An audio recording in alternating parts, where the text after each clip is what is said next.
ଭାଇ ପ୍ରଥମେ ବୋଉ ବୁଟୁ ଭୂତ ତାପରେ କଙ୍କଣ ଆଉ ଏବେ ଦାହାନ ପରି ହରର ସିନେମା। ଦର୍ଶକ ବନ୍ଧୁ କେମିତି ହେଇଛି এই ସିନେମାର ଫାଷ୍ଟ ଲୁକ୍ ଆଜିର ଭିଡ଼ିଓରେ କଥା ହେବା।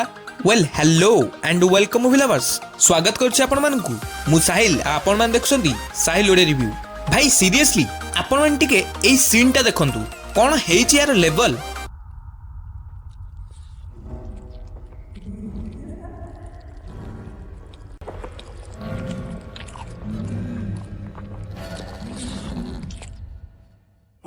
ମାନେ ଗୋଟେ ହରର ସିନେମାରେ ଆପଣମାନଙ୍କୁ କ'ଣ ଦରକାର? ଗୋଟେ ବେଷ୍ଟ ଷ୍ଟୋରି, ବେଷ୍ଟ ବିଜିଏମ୍ ଆଉ ମୁଭିଟି ଯେମିତି ଆପଣମାନଙ୍କୁ ଡରେଇ ପାରୁଥିବ। ଆଇ ଥିଙ୍କ ଏ ଫିଲ୍ମରେ ଯାହା ଗୋଟେ ହରର ମୁଭିରେ ଦରକାର ସେ ସବୁ କିଛି ଅଛି।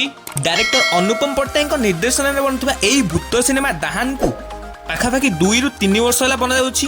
ଏଥିରେ ଯେମିତିକା କ୍ୟାମେରା ଆଙ୍ଗେଲ ରଖାଯାଇଛି, ଯେମିତି ଗଛ ଉପରୁ କ୍ୟାମେରାଟି ତଳକୁ ଯାଉଛି, ଏଥିରେ ଥିବା ଆକ୍ଟର ଯେଉଁ ଏମିତି ବୋଲି ଅନଉଛନ୍ତି ଆଣ୍ଡ ୟାର ପଛପଟେ ଯେଉଁ ବାଜୁଥିବା ବିଜିଏମ୍ ବହୁତ ଭଲ ଥିଲା।